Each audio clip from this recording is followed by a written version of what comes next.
మీ మోకాల నొప్పులకు ఎటువంటి సర్జరీ లేకుండా ఎపియాన్ పెయిన్ క్లినిక్ అందిస్తున్న అత్యాధునిక చికిత్స. Welcome to Suman TV. ఈ రోజు మనతో పాటు ఉన్నారు ప్రముఖ కార్డియాలజిస్ట్ డాక్టర్ మోవా శ్రీనివాస్ గారు. డాక్టర్ గారు నమస్తే అండి. నమస్తే అండి.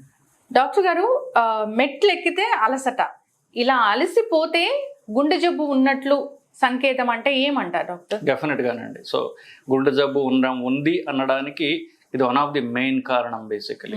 సో మెట్లు ఎక్కిన ప్రతి వాళ్ళకి ఆయాసం వస్తుంది కాదని, కానీ ఫర్ ఎగ్జాంపుల్ ఇప్పుడు మీరు ఒక ఫ్లైట్ ఆఫ్ స్టెప్స్ అంట, మీరు ఒక ఫ్లైట్ ఒక ఫ్లోర్ ఆఫ్ స్టెప్స్ మీరు మామూలుగా ఎక్కగలరు, ఇప్పుడు దాన్ని కష్టపడుతున్నారు అంటే అది గుండె జబ్బుకు సంకేతం.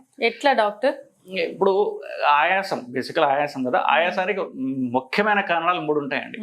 గుండె ప్రాబ్లం ఉందా, ఊపిరితిత్తుల ప్రాబ్లం ఉందా, రక్తహీనత ఉందా, ఈ 3 కారణాలు. సో ఈ 3 కారణాలు ఉన్నాయా లేదా అని చూస్తాం బేసికల్ ఆయాసానికి. బేసికల్ అంటే దాన్ని టెక్నికల్ టర్మ్స్లో మాట్లాడితే డిస్నియా ఆన్ ఎగ్జర్షన్ అంటే నడిస్తే ఆయాసం రావడం కామన్గా గుండెకి సంకేతం అది బేసికల్. బట్ గుండె ప్రాబ్లం ఉందని చెప్తుంది. అంటే ఏంటి, మీరు మామూలుగా రెస్ట్లో ఉన్నప్పుడు మీకు గుండె పనిచేస్తాం బాగుంది, కానీ ఎప్పుడైతే మీరు పని చేశారో మీరు గుండెకి ఎక్కువ పని చెప్పారు బేసికలీ. సో ఏమాత్రం కొంచెం ఎక్కువ పని చెప్పినా గుండె మీకు సహకరించలేకపోతోంది అంటే గుండె ప్రాబ్లం ఉన్నట్టే కదా ఇండైరెక్ట్గా. దానికి గుండెకి ఎవాల్యుయేషన్ అవసరం. ఇలా అని చెప్పేసి నడిస్తే ఆయాసం గురించి మాట్లాడట్లా, అన్ఎక్కస్టమ్డ్ ఎక్సర్సైజ్ అంటారు. అంటే మీరు ఈ పని చేస్తే, ఇంత నడిస్తే, ఒక ఫ్లైట్ ఆఫ్ మెట్లు ఎక్కితే లేదా 2 ఫ్లైట్ల ఆఫ్ మెట్లు ఎక్కితే మీకు నార్మల్గా మీరు చేసే పని అది, ఇప్పుడు మీకు ఆయాసం వస్తుంది అంటే ఖచ్చితంగా మీరు ఈ 3 పరీక్ష చేసుకోవాలి. గుండె, ఊపిరితిత్తులు, రక్తం, హిమోగ్లోబిన్, ఈ 3 పరీక్ష చేసుకోవాలి. ఓకే. అంటే జనరల్గా ఒక రోజు ఒక 10 మెట్లు ఎక్కుతాము, 10 మెట్లు రోజు ఎక్కే వాళ్ళము 10 మెట్లు ఎక్కలేకపోతున్నాం, ఆయాసం వస్తుందంటే అప్పుడు ఖచ్చితంగా టెస్ట్కి వెళ్ళాల్సింది. అవునండి, exactly, that's what I mean. ఆయాసం చాలా మందికి మెట్లు ఎక్కినప్పుడు అధిక దాహం కూడా వేస్తూ ఉంటుందని కంప్లైంట్ చేస్తూ ఉంటారు కదా డాక్టర్, అదేంటి? దీనికి సెకండరీ అండి అదే బేసికలీ. సో ఈ ఆయాసానికి మేనిఫెస్టేషన్స్ ఏంటి, ఎక్కువగా గాలి తీసుకోవడం, గొంతు డ్రై అయిపోవడం, చెమటలు పట్టడం, దాహం వేయటం, ఇవన్నీ సెకండరీ టు ఎక్కువ ఊపిరి తీసుకోవడానికి అవసరం పడింది బేసికలీ, అంటే ఆయాసం రావడానికి బేసికలీ. సో దానివల్ల సెకండరీ మేనిఫెస్టేషన్స్ ఏమైనా రావచ్చు. కొంచెం నడవగానే చెమటలు పట్టడం, దాహం వేయడం, ఇట్లాంటివన్నీ రావచ్చు బేసికలీ. ఇట్లాంటి దాంతోనే ఒక ఎడిషనల్ థింగ్, ఇది ఇలా స్టార్ట్ అవుతుంది. ఎడిషనల్ గా ముందు ఆయాసంతో స్టార్ట్ అవుతుంది, మెల్లగా నడిస్తే ఛాతీలో పట్టినట్టు ఉండడం, ఛాతీలో మంటలాగా ఉండడం, బరువులాగా ఉండడం, లేకపోతే జనరల్ గా ఏమి చెప్పలేని పరిస్థితి, అంటే బేసిక్ సమ్ డిస్కంఫర్ట్ అంటారు. సో ఈ may not real define that. So ఈ 4 కూడా ఇవాళ తర్వాత ఇవి అనమాట. అది మీకు ఆయాసంతో మొదలయ్యి మెల్లగా మీకు దీనిలోకి పరిణామం చెందవచ్చు back. That is definitely heart related. అది నడుస్తున్నప్పుడు, వాకింగ్ చేసేటప్పుడు ఎలాంటి చేంజెస్ కనిపిస్తే మనకి హార్ట్కి ఏదో ప్రాబ్లం ఉందని గుర్తించవచ్చు? సేమ్ థింగ్ అండి. ఇప్పుడు మీరు ఎవరన్నా ఛాతీల నొప్పనో, భుజం నొప్పనో గుండె డాక్టర్ దగ్గరికి వెళ్ళారనుకోండి, మీరు ముఖ్యంగా చేసే పరీక్షలు ఏమిటి, ఈసీజీ, ఈకో, టీఎంటీ అంటారు. ఈసీజీ అంటే మీకు తెలిసిందే. సో అదే ఈసీజీ మీరు పడుకున్నప్పుడు, రెస్ట్లో ఉన్నప్పుడు తీస్తారు. ట్రెడ్మిల్ టెస్ట్ అంటే అర్థం ఏంటంటే ఇదే ఈసీజీ మీరు నడుస్తుండగా తీస్తారు. సో ట్రెడ్మిల్ మెషిన్ మీద పేషెంట్ నడిపించి ఇదే ఈసీజీ తీస్తారు. సో నడుస్తుండగా గుండె ఎలా మార్పు చెందుతోంది అనేది మనం పేషెంట్ ఎక్సర్సైజ్ చేస్తూ ఈసీజీ మానిటర్ చేస్తూ ఉంటాం అనమాట. దాని ట్రెడ్మిల్ టెస్ట్. 3వది ఈకో, అందరికి తెలిసిందే బేసిక్. ఈకో అంటే అల్ట్రాసౌండ్, హార్ట్కి అల్ట్రాసౌండ్ చేయడం, బలం నార్మల్గా ఉంది అనడం. సో పేషెంట్ నార్మల్గా ఉన్నప్పుడు గుండె నార్మల్గా ఉండొచ్చు, కానీ నడుస్తుంటే నేను ఇందాక చెప్పినట్టుగా గుండె మనం చేసే ఎక్సర్సైజ్కి సరిపోయినంత రక్తం పంప్ చేయలేకపోతుంది. అంటే దాని పీక నొక్కేస్తుంది, దానిలో బ్లాక్ ఉన్నది అని అర్థం. సో దట్స్ నడుస్తుండగా ఇందాక మెట్లు ఎక్కుతున్నాం, అంతకంటే మెట్లు అంటే కొంచెం హైట్లో ఎక్కాలి. అంతకంటే తక్కువ స్టేజ్ ఏంటి, ఫ్లాట్ సర్ఫేస్ మీద నడవడం. మీరు నార్మల్గా నడుస్తూ ఉండగా అంటే ఇందాక మెట్ల కంటే కూడా సివియర్ స్టేజ్ అనమాట. ఫ్లాట్గా నడుస్తుండగా కూడా అది కూడా అన్ఎక్స్టమ్డ్. అంటే మీరు మీ ఇంటి నుంచి ఆ వీధి చివరి దాకా క్యాజువల్గా మీరు నడిచేవాళ్ళు, నెల రోజుల నుంచి మీకు అది నడుస్తుంటేనే మీకు అలసట కానీ ఆయాసం కానీ వస్తుందంటే probably you should look at the heart. Okay.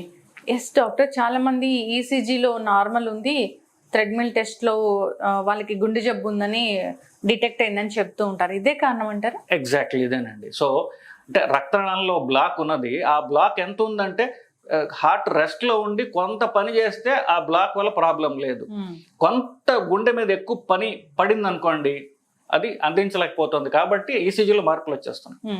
So heart అటాక్కి ముందు స్టేజ్ అనమాట ఇది. సో ఒక బ్లాక్ ఉంది, ఆ బ్లాక్ రక్తనాళాన్ని మూసింది, 100% మూస్తే హార్ట్ అటాక్ అంటాం. సో 100% కాకుండా అది 70% దాకా వచ్చింది అనుకోండి, 70% ఇస్ ద మ్యాజిక్ నెంబర్. 70% దాకా వస్తే అప్పుడు ట్రెడ్మిల్ పాజిటివ్ వస్తుంది. ఓకే, ఇప్పుడు ఈ టీఎంటీ చేయించుకోవాలి అంటే సో ఏదైనా సిమ్టమ్ కనిపిస్తేనే చేయించుకోవాలా, జనరల్ గా అంటే చేయించుకోవచ్చా డాక్టర్? రెండు పాసిబులేనండి. ఇప్పుడు ఎవరికైతే స్ట్రాంగ్ గా రిస్క్ ఫ్యాక్టర్స్ ఉంటాయో బ్లాక్స్ రావడానికి, అంటే షుగర్ ఉన్నవాళ్ళు, బీపీ ఉన్నవాళ్ళు, స్మోక్ చేసేవాళ్ళు, ఫ్యామిలీ హిస్టరీ ఉన్నవాళ్ళు, కొలెస్ట్రాల్ ఎక్కువ ఉన్నవాళ్ళు, వీళ్ళు సంవత్సరానికి ఒకసారి ఏ ప్రాబ్లం లేకపోయినా కూడా కనీసం సంవత్సరానికి ఒకసారి ఈకో, ట్రెడ్మిల్ ఈ రెండు కూడా పరీక్షలు చేయించుకోవడం అవసరం. అఫ్ కోర్స్ మీకు మనం చెప్పిన సిమ్టమ్స్ వస్తే ఖచ్చితంగా చేయించుకోవాలి, అనుమానం లేదు. సంవత్సరం కాదు, ఇంకా ముందే చేయించుకోవాలి. నార్మల్ డయాబెటిక్స్ కూడా, ఎస్పెషల్లీ షుగర్ ఉన్న వాళ్ళు, అఫ్ కోర్స్ స్మోకర్స్, బీపీ వాళ్ళకు కూడా, స్ట్రాంగ్ ఫ్యామిలీ హిస్టరీ ఉన్న వాళ్ళు, వీళ్ళు అంతా పూర్తిగా నార్మల్గా ఉన్నా సరే 6 నెలలకు ఒకసారి కొలెస్ట్రాల్, ఫాస్టింగ్ లిపిడ్ ప్రొఫైల్, సంవత్సరానికి ఒకసారి ఈకో టీఎంటీ తప్పనిసరిగా చేయించుకోవాలి. Okay, yes doctor. జనరల్గా అంటే ఈ లక్షణాలు ఏం లేవు, లైఫ్ స్టైల్ డిజార్డర్స్ అసలు ఏం లేవు, సో ఏదో ఆయాసం వస్తుంది అంటే ఖచ్చితంగా చేయించుకోవాల్సిందని వాళ్ళంత అవసరం లేదండి. బట్ వాళ్ళకి ఏం చేస్తారంటే ఇనిషియల్ ఈసీజీ చూసి నార్మల్గా ఉంటే వదిలేరు. అంటే ఇప్పుడు ఎవరన్నా సిమ్టమ్స్తో వచ్చినప్పుడు ఫస్ట్ డాక్టర్, కార్డియాలజీ డాక్టర్ ఏమడుగుతాడు, మీకు ఈ ప్రాబ్లమ్స్ ఉన్నాయని ఫస్ట్ క్వశ్చన్ అదే అడుగుతారు. షుగర్ ఉందా, బీపీ ఉందా, స్మోక్ చేస్తారా, ఇవన్నీ అడుగుతారు. ఇవన్నీ లేకపోతే అతని ఏమంటారంటే మనం ప్రొడక్టివ్ వాల్యూ అంటారు, అంటే అతనికి గుండె జబ్బులు ఉండే అవకాశం తక్కువ.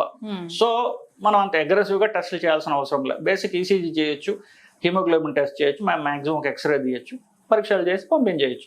కానీ ఈ ఉన్నట్లయితే కొంచెం లోతుగా పరీక్ష చేయాలి వాళ్ళని. అప్పుడు ఈకో అవసరం, ట్రెడ్మిల్ అవసరం, అవినించే అవసరం. Yes doctor. సో టీఎంటీ చేశారు, సో దాంట్లో ఏ లెవెల్స్ ఉంటే అది ఎక్కువ బ్లాక్స్ ఉన్నట్లు అదేమైనా మనం అది ఎలా తెలుసుకోవచ్చు? ఇప్పుడు మీరు ఎక్సర్సైజ్ చేస్తారండి, ట్రెడ్మిల్ చేస్తారండి, ఫిట్ గా ఉన్నాడు ఏం చేస్తాడు, ఎక్కువసేపు నడుస్తాడు.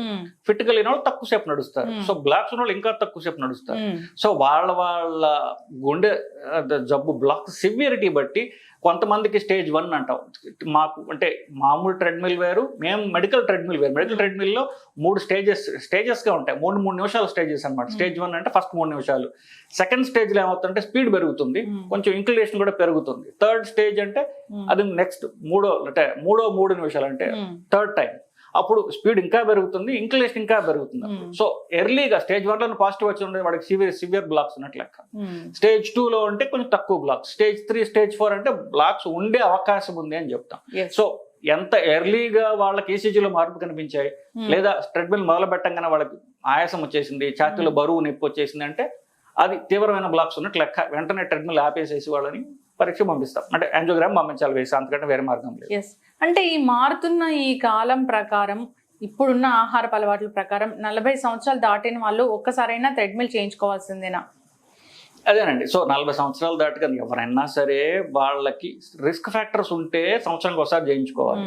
లేదా వాళ్ళకి ఛాతీలో నొప్పి కానీ, బరువు కానీ, మంట కానీ, లేకపోతే ఇవి ఎడం భుజం పోతున్నా ఇట్లాంటివి ఉన్నప్పుడు అవసరమైనప్పుడు చేయించుకోవచ్చు. కానీ రిస్క్ ఫ్యాక్టర్స్ ఉన్నట్లయితే కొలెస్ట్రాల్ చాలా పరీక్ష చేయించుకోరు, వాళ్ళతో లేదో కూడా తెలియదు మనకి. సో ఇలాంటివి ఉన్నప్పుడు మాత్రం తప్పనిసరిగా ప్రతి సంవత్సరం ఏదో ఒకటి వాళ్ళ మ్యారేజ్ డేయో, బర్త్డే ఏదో పెట్టుకుని మర్చిపోకుండా ప్రతి సంవత్సరం చేయించుకోవాలి. ఎస్ డాక్టర్, చాలా చక్కగా చెప్పారండి. సో మెట్లు ఎక్కినప్పుడు ఆయాస పడుతున్నాము, ఇంతవరకు బాగానే ఉన్నాము, ఈ మధ్య కాలంలోనే ఇలాంటి ఆయాసం వస్తుంది, లేదంటే ఎప్పుడు నడిచే నడక కూడా నడవలేకపోతున్నాము అంటే సో ఖచ్చితంగా డాక్టర్ దగ్గరికి వెళ్లాల్సిందే. ఈ ఆయాసం అనేది గుండె జబ్బుకు సంకేతం, లేదా ఇతర మీరు అన్నట్టుగా ఊపిరితిత్తులకు సంబంధించింది, రక్తహీనతకు సంబంధించింది, వాటెవర్ అదైతే నార్మల్ కాదు, అబ్నార్మల్ అని చాలా చక్కగా చెప్పారు. ఎవరైనా ఈ లక్షణాలు గుర్తించినట్లయితే వెంటనే డాక్టర్ని సంప్రదించాలని కోరుకుందాం. చక్కటి ఇన్ఫర్మేషన్ డాక్టర్ గారు, ధన్యవాదాలు. నమస్తే.